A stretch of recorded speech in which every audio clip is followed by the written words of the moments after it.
오늘 본문 말씀은 역대하 29장 6절에서 11절까지 말씀을 보시겠습니다. 역대하 29장 6절에서 11절까지 말씀입니다. 찾으시면 제가 봉독해 드리겠습니다. 우리 조상들이 범죄하여 우리 하나님 여호와 보시기에 악을 행하여 하나님을 버리고 얼굴을 돌려 여호와의 성소를 등지고 또 낭신 문을 닫으며 등불을 끄고 성소에서 분향하지 아니하며 이스라엘 하나님께 번제를 드리지 아니하므로 여호와께서 유다와 예루살렘에 진노하시고 내버려 두사 놀라움과 두려움과 비웃음거리가 되게 하신 것을 너희가 똑똑히 보는 바라. 이로 말미암아 우리 조상들이 칼에 엎드러지며 우리의 자녀와 아내들이 사로잡혔느니라.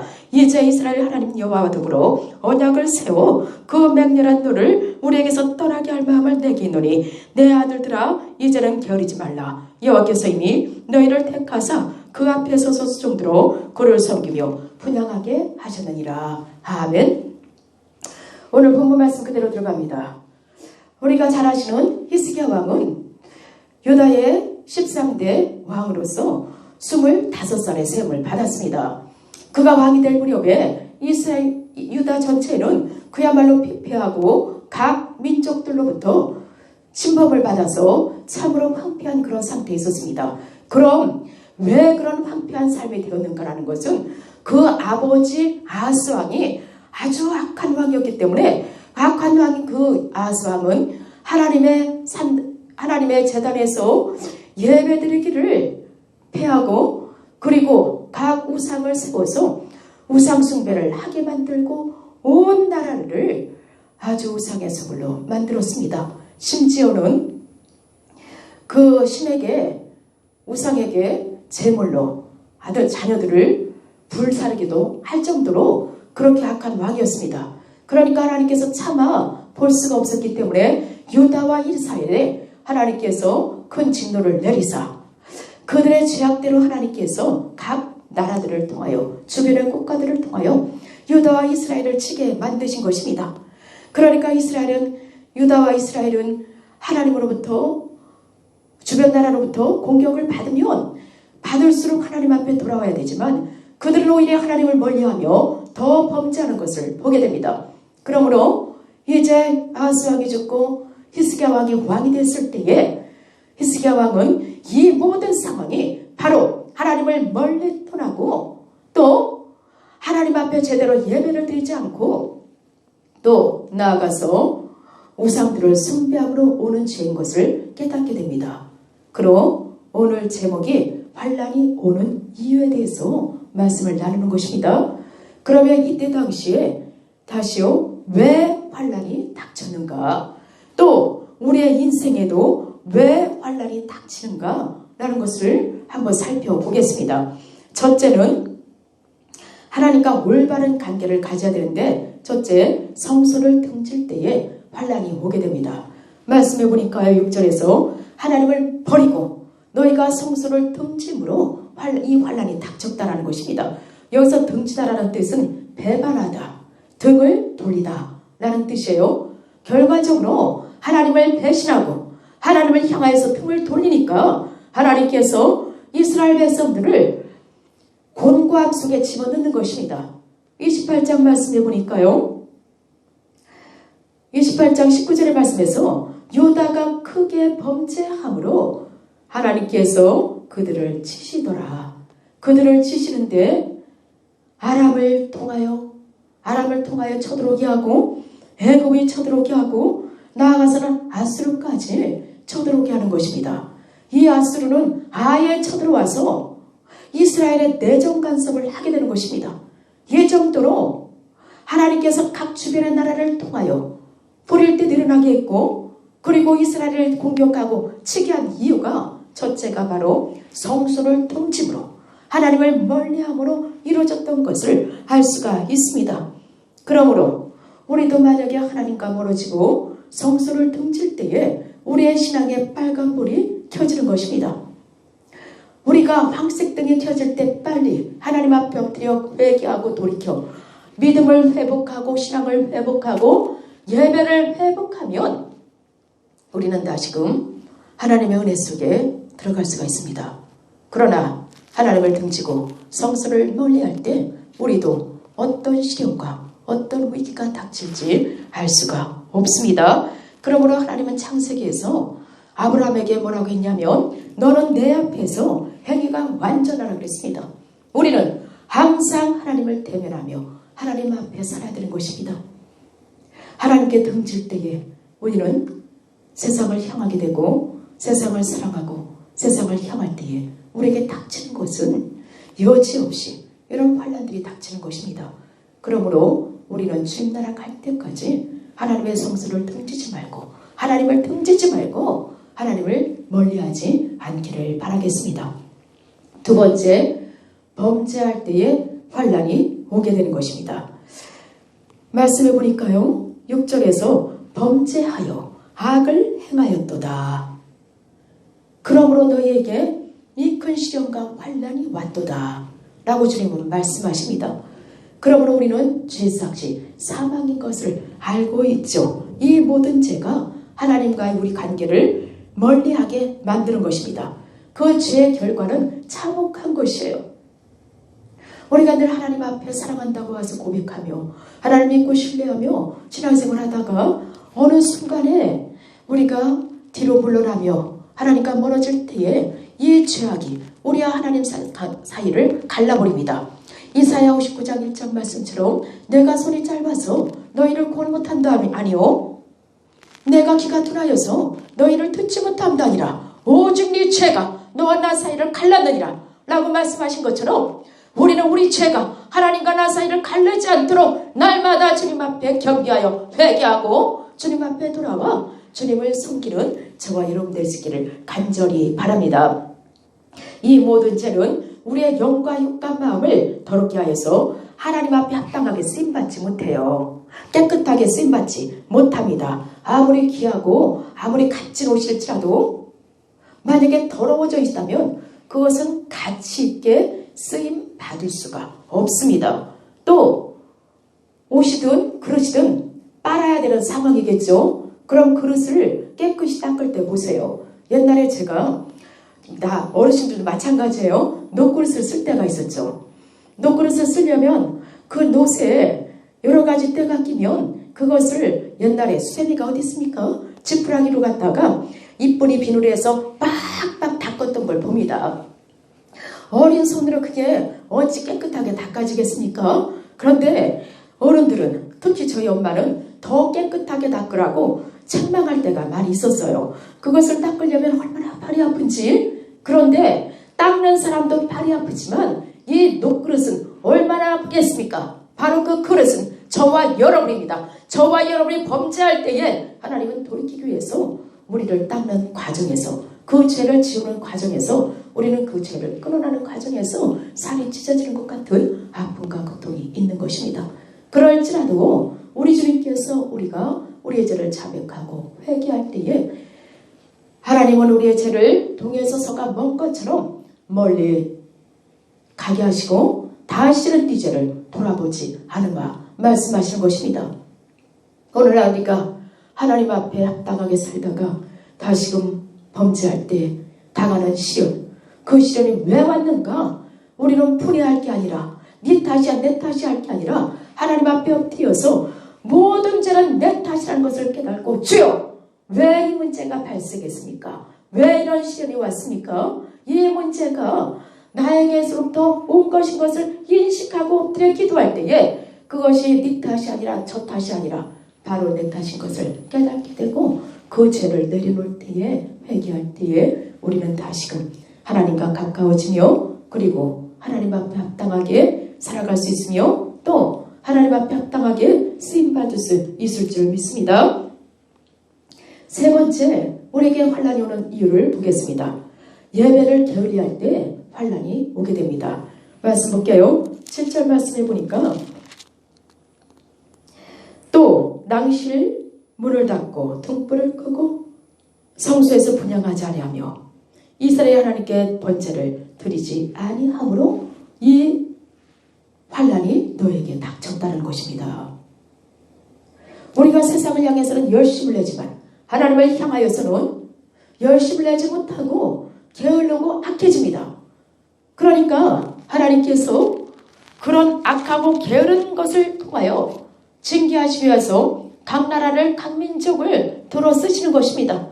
그들을 통하여 하나님께서는 징계의 막대기로 사용하시는 거예요. 그러니 그들이 쳐들어와서 민족을 괴롭히고 우리에게도 사단이 틈타서 우리를 괴롭힐 때에 우리는 왜 왔는가 다시 한번 깨달아 봐야 되는 것이에요. 예배를 회복할 때에 이 모든 것은 떠나가는 것입니다. 11절 말씀 보니까 내 아들들아 이제는 게으르지 마라. 여호와께서 이미 너희를 택하사 그 앞에 서서 수종들어 그를 섬기며 분향하게 하셨느니라. 이해되시죠? 우리가 주님 앞에 서서 분향할 수 있도록 예배드릴 수 있도록 기도할 수 있도록 하나님은 길을 열어주셨습니다. 고난을 베풀어 주시고 예배할 수 있는 장소를 택하여서 하나님께서 거룩한 몸된 교회를 세우시고 그리고 그곳에서 만나기를 원하시는 것입니다. 오늘날 교회가 세워졌어요. 아무리 많은 교회가 있을지라도 하나님께서 세우신 것이고 하나님의 몸인 것입니다. 우리는 그 몸된 교회를 소홀히 해서는 안 되는 것입니다. 그곳에는 모든 교회는 주님께서 머리 되사 그곳에 자정하시고 역사하고 계시고 우리 모두는 지체가 되어서 주님을 섬기는 일에 주님께 영광을 돌리는 일에 합력하여서 선을 이루며 오직 하나님께 영광 오직 하나님께 기쁨이 되는 그런 신실한 하나님의 백성 하나님의 자녀들이 돼야 되는 것입니다. 그런데 이때 당시에 우상을 숭배하면서 하나님을 등진 이들은 제사 드리기를 게을리 가는 것입니다. 하나님 말씀에 보니까 제사는 드렸어요. 예배를 오늘날 드렸습니다. 그러나 하나님이 원하시는 장수가 아니라 말씀해 보니까요. 성소에서 분향하지 아니하며 여러분 우리 주님은 제1의 계명에서 말씀했습니다. 우상을 숭배하지 마라. 그 다음에 쭉 두 번째 계명도 우상에게 절하지 마라. 그죠? 그 다음에 주님께서 10계명 중에 주신 말씀이 무엇입니까? 안식일을 거룩히 지켜라. 말씀했습니다. 안식일을 거룩히 지키는데 오늘 말씀처럼 이들이 하나님의 성소에서 예배를 드리지 않고 다른 데서 예배를 드리는 거예요. 물론 아하스가 세워둔 그 우상의 자리에서 숭배했습니다. 여러분들이 악인의 장막터에서 니나니나 또한 놀러간 그 자리에서 니나니나 예배 드리면 되지 뭐 찬양하고 기도하면 되지 뭐 말씀 앉아놓고 보면 되지. 이게 얼마나 위험한 신앙입니까? 우리는 하나님이 부르신 곳 하나님이 세우신 교회에서 하나님이 택하신 곳에 나와서 같이 함께 하나님께 영광을 올릴 때에 하나님의 영광을 받으시고 주님의 날 거룩한 날 축복해 주시는 것입니다. 오늘날 우리의 예배가 지금 거의 폐해지기 직전에 와 있습니다.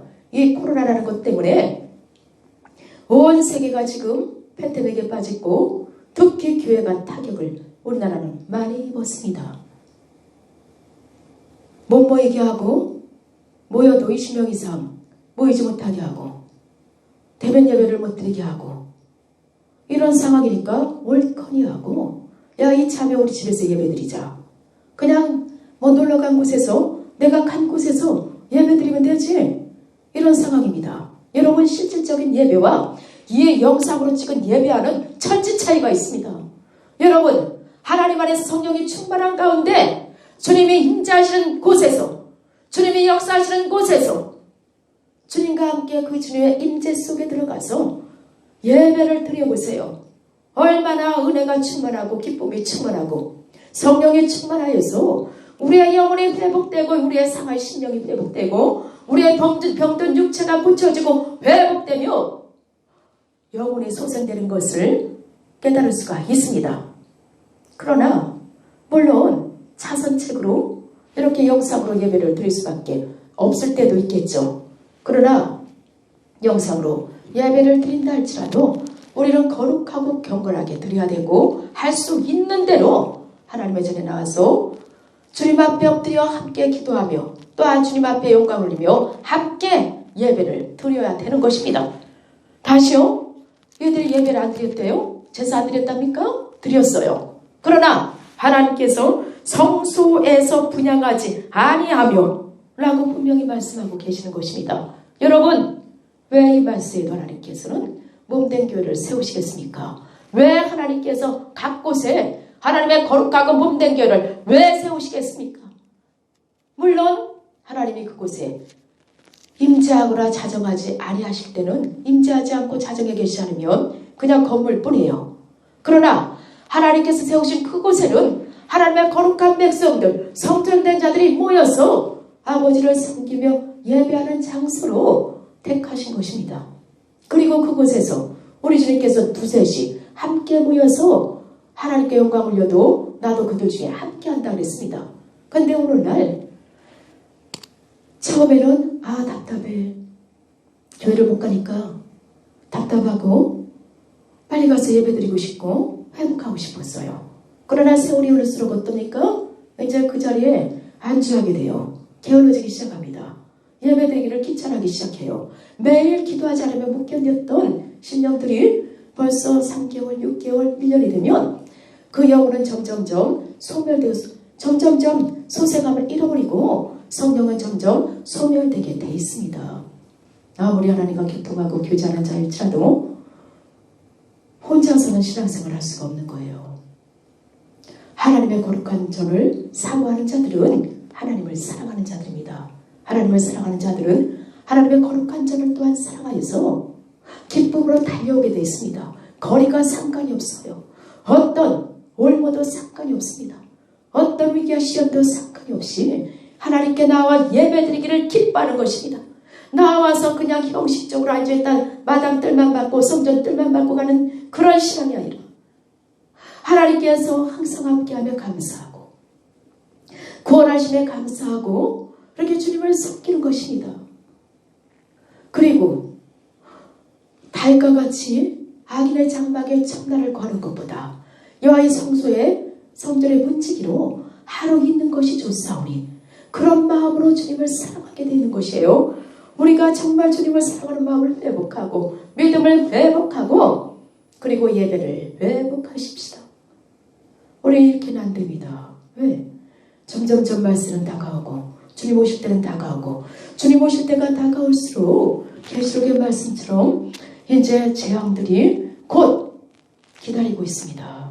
그리고 마귀는 자기 때가 얼마 남지 않은 것을 알고 우는 사자도 같이 삼키자를 찾아서 이리저리 악하게 역사하고 있는데 그 모든 것을 이겨나가기 위해서는 우리는 전신갑 들이고 무장하고 믿음의 방패요 말씀의 검을 갖고 성령의 불, 성령의 검을 갖고 그렇게 나가도 부족한 때인데 믿음을 잃어버리면 안 됩니다. 성령이 소멸되면 안 됩니다. 믿음과 성령이 소생되는 것은 우리가 예배를 회복할 때 가능해지는 것입니다. 그러므로 우리는 게을렀던 예배를 회복하고 매일 하나님 앞에 기도하며 기도로서 깨어있는 저와 여러분이 될 수 있기를 바라겠습니다. 그리하면 하나님께서 우리가 회복되는 마치 주님 은혜와 축복을 베풀어 주시는 것입니다. 게으른 것은 사람을 잘못된 길로 인도해요. 게으른 것은 영혼에 혼돈을 주는 것입니다. 게으름은 분별력을 상실하게 만드는 것입니다.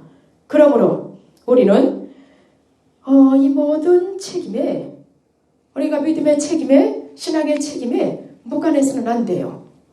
이 책임에 대해서 의무와 직분에 대해서 사명에 대해서 무관한 게 전혀 아닙니다. 우리는 감당해야 돼요. 주님께서 말씀했던 것처럼 누구에게는 5달란트, 누구에게는 3달란트, 2달란트, 누구에게는 1달란트를 주었습니다.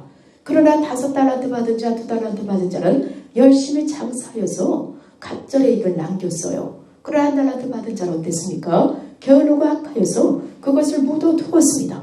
그런 때가 돼서 주인이 찾아와서 주인은 주님이세요. 주님이 찾아오셔서 너희들 내가 준 그 달란트 보자 하니까 5달란트, 2달란트 받은 자들은 갑절의 이익을 보여줬어요. 주님 뭘 했습니까? 잘했다. 충성된 종아. 네가 작은 일에 충성하였으므로 내가 너에게 더 큰 일을 맡기고 그리고 10고를 받아라. 그러나 1달란트 받은 자는 이 악하고 게으른 종아. 영영이 꺼지 않은 불로 가라고 명하는 것을 봅니다.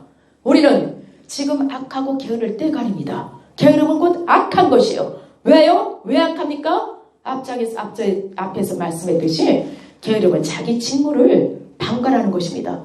자기에게 맡겨진 책임을 무관심하게 보는 거예요. 그리고 하나님을 그것은 곧 멸시함입니다. 그리고 악해질 때는 다시 말씀드리지만 영적으로 혼돈해져서 선과 악을 분별하기가 어려워집니다. 선이 악인지 악이 선인지, 그래서 악을 선하다고 선을 악하다는 것입니다.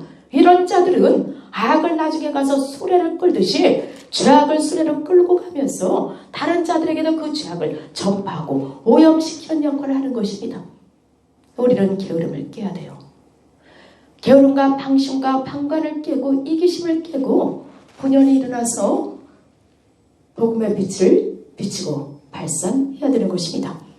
그러므로 히스기야를 보여준 것처럼 히스기야 왕은 이 모든 혼란이 이런 이유 때문에 온 것을 알고 종교개혁과 또 정치개혁을 일으켜서 새롭게 하는 것입니다. 그랬더니 하나님께서 이 모든 것을 받으시고 진노를 멈추세요. 온 백성에게 하나님의 성전을 다시 회복하여 성전에 모이게 하고 모든 산당을 다 때려서 부셔버리고 그리고 다 불태워버립니다. 부수고 불태우고 빠서 물로 떠내려버려 없애버리고 그리고 나서 이들에게 어찌 하나님을 섬겨야 되는 것을 선포하고 그리고 예배를 회복하며 예배와로서 많은 예물을 많은 재물을 하나님께 올려드립니다. 그랬더니 하나님께서 그 모든 것을 받으시고 하나님 기뻐하시는 것입니다. 이렇게 해서 모든 종교를 개혁한 히스기야 왕과 이스라엘 백성들은 첫째 하나님을 향하게 됩니다. 등졌던 그 신앙, 그 믿음을 회복하여 이제 하나님 앞에 섭니다. 하나님을 향하고 두 번째 예배를 회복하고 세 번째 성결을 회복합니다. 우리는 성결해야 돼요. 성결한 중에 주님을 섬겨야 됩니다. 그러니까 하나님께서 우리의 31장 20절 21절 한번 보시겠습니다. 20장 21절에 보니까 제가 읽어드릴게요. 하나님께서 회복하시는데 히스기야가 온 유다와 이같이 행하되 그의 하나님 여호와 보시기에 선과 정의와 진실함으로 행하였으니 그가 행하는 모든 일 곧 하나님의 전에 수종되는 일이나 율법이나 계명이나 그의 하나님을 찾고 한 마음으로 행하여 형통하였더라. 아멘. 이렇게 모든 것을 회복하니까 하나님께서 그들을 형통하게 해주신 것입니다. 기왕의 이전에는 하나님을 등지고 멀리 했을 때는 하나님께서 아람과 에돔과 아스루와 각 주변 나라를 통하여서 이스라엘을 치고 또 치고 치고 또 치고 마치 유행처럼 그렇게 쳤습니다. 그러나 이 모든 것을 회복하니까 니네 물러갔더나 가지 않아도 하나님께서 다 회복하여 형통하게 해주시는 은혜와 축복을 베풀어 주십니다. 30장 20절에서 보니까요. 형통하게 해주셨는데 30장 20절에서는 어떻게 형통하게 해주셨냐. 20장 제가 읽어드리겠습니다. 여호와께서 히스기야의 기도를 들으셨다. 모든 기도가 주께 상달되기 시작합니다. 그리고 주님이 응답해 주시기 시작하는 것입니다. 우리는 믿음과 예배를 회복하고 하나님을 대면하여서 하나님 앞에 엎드리면 하나님께서 동일하게 기도를 들으시고 응답해 주시고 기도로서 하나님과 영적인 교통과 교제를 이뤄가고 하나님의 말씀이 살아서 우리 안에 들어와 말씀의 능력으로 살아갈 수가 있게 되는 것입니다. 두 번째, 병을 고쳐주십니다. 그러니까 말씀이 들어와서 말씀은 먼저 나를 고쳐가기 시작하는 거예요. 우리의 영혼을 고쳐주고 우리의 마음을 고쳐주고 우리의 생각을 고쳐주고 우리의 육신의 질병을 다 치료하여 고쳐주시는 것입니다. 우리가 예배만 회복되면 이 역사가 오늘날도 저와 여러분에게 이루어지는 것입니다. 우리가 주님 나라에 갈 때까지 이런 은혜와 축복이 있어야 되는 것이에요. 아무리 병원이 지금 의술이 좋아서 많이 생겼지만 만병의 대사는 오직 하나님 한 분뿐입니다. 인간이 노력하여서 의술을 개발하고 의술을 발전했을지라도 한계가 있는 것입니다. 그러나 하나님은 우리를 창조하였고 창조주 하나님은 우리를 만드신 하나님은 우리의 모든 질병을 다 고칠 수가 있고 못 고칠 병이 하나도 없습니다. 오죽하면 죽은 자도 살리시는 주님이세요. 우리가 회복만 되면 이것이 이루어지는 것입니다. 세 번째 보니까요. 큰 기쁨이 있더라. 30장 26절 한번 제가 읽어드리겠습니다. 예루살렘에 큰 기쁨이 있었으니 이스라엘 왕 다윗의 아들 솔로몬 때로부터 이러한 기쁨이 예루살렘에 없었더라. 다윗과 솔로몬 시대 이후로 이런 기쁨이 없었는데 이후로 10대 만에 다윗이 2대 왕이었죠. 솔로몬이 3대 왕이었어요. 히스기야 왕은 13대 왕입니다. 그러니까 10대 만에 이렇게 큰 기쁨이 없더라. 하나님의 기쁨만 받아보세요. 하나님의 기뻐만 해보세요. 우리에게도 큰 기쁨이 축복으로 다가오는 것입니다. 그러니 우리는 오늘 말씀을 다시 한번 마음에 새겨서 왜 나에게 환난이 닥쳤는가? 왜 나에게 어려운 시련이 문제가 발생되는가? 라는 것을 우리가 말씀의 거울을 비춰봐서 나를 바라볼 수 있기를 바랍니다. 곧 다시 말씀드리면 성소를 등질 때에 환난이 옵니다. 성소를 등진다는 것은 하나님을 버린 거예요. 하나님을 배신한 것입니다. 우리는 하나님을 멀리하고는 아무것도 할 수 없어요. 요한복음 말씀에서 너희가 나를 떠나서는 아무것도 할 수 없느니라. 우리 주님이 함께하니까 우리가 잘 되는 것이죠. 우리가 뭔 능이 있습니까? 하나님께서 한번 불어버리면 다 소용없어요. 명예도 권세도 부도 지식도 지혜도 아무리 똑똑하고 잘났어도 그래서 많은 공부를 하고 모든 자들의 머리가 될지라도 하버드대를 나오고 옥스퍼드대를 나오고 머리가 됐을지라도 지도자가 됐을지라도 그 지혜도 하나님께서 한번 쳐버리면 끝납니다. 많은 자들이 똑똑하고 많이 배운 사람들이 정신적으로 문제가 발생해서 정말 멍한 상태가 되는 것을 한두 번 본 게 아닙니다. 하나님 앞에 겸손할 때에 하나님 우리에게 지혜를 주십니다. 하나님을 찾고 경외할 때에 하나님 우리에게 정말 값진 하나님의 지혜를 우리에게 허락해 주십니다. 이 모든 것이 성소를 등지고 하나님 배신하고 하나님 멀리하면 우리에게 환난이 닥치게 되는 것이에요. 범죄할 때 또한 환난이 오는 것을 봤습니다. 우리는 죄 삭은 사망이듯이 죄를 물리쳐 이겨나가고 죄에서 승리하여 의의 길, 옳은 길을 갈 수 있기를 바랍니다. 세 번째, 예배를 회복하십시다. 더욱더 예배를 회복하여 기도를 우리 호흡이에요. 호흡처럼 우리 기도하며 또 우리의 신앙을 회복할 수 있기를 바랍니다. 그러면 하나님이 반드시 우리에게도 고쳐주시고 응답해 주시고 그리고 하나님이 우리를 기뻐하시며 하나님을 감동시키면 내가 너에게 무엇을 해줄까? 내가 너에게 무엇을 해주랴? 하나님 뭐든지 해주고 싶어 하시는 분이세요. 상상할 수 없는 큰 일들을 해주시고 상상할 수 없는 축복을 주실 수 있는 분이 우리 하나님이십니다. 그래서 저와 여러분이 히스기야 왕처럼 우리 마음을 개혁하고 우리의 신앙을 회복하고 나아가서 하나님의 전을 회복하고 이 민족에 나아가 세계의 모든 교회와 세계를 회복할 수 있는 저와 여러분들 쓰기를 바랍니다. 어두울수록 빛은 더욱더 밝아요. 세상은 더욱더 어두워집니다. 그러나 하나님 찬빛 되신 주님이 나와 함께 하시고 하나님께서 빛으로 우리를 조명하고 계시기 때문에 우리는 이 빛을 발산하며 일어나 빛을 발해야 되는 것입니다. 우리는 빛의 자녀요 소금의 자녀입니다. 그래서 맡겨진 사명 주님 나라에 갈 때까지 잘 감당하여 환난을 바꿔서 축복으로 바꾸고 슬픔이 변하여 기쁨이 되고 고통이 변하여 평안이 될 수 있는 저와 여러분들 되시기를 간절히 바라면서 말씀을 마치겠습니다.